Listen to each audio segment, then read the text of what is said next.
বিশ্ববাজারে আবারও বাড়তে শুরু করেছে কমতে থাকা অপরিশোধিত জ্বালানি তেলের দাম। গেল ১১ মাসে ব্রেন্ট ক্রুডের দাম ১৫.৩৯% আর মাস ব্যবধানে কমেছে ২.৫%-এরও বেশি।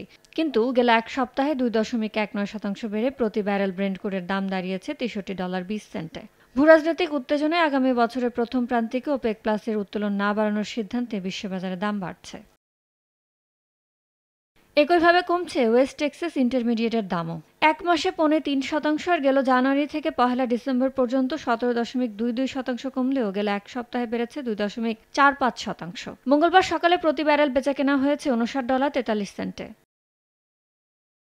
এক মাসেরও বেশি সময় ধরে সর্বনিম্ন পর্যায়ে থাকার পর ফের বাড়ছে গ্যাসোলিনের দাম। সপ্তাহ ব্যবধানে প্রতি গ্যালনের দাম বেড়ে দাঁড়িয়েছে $১.৮৬।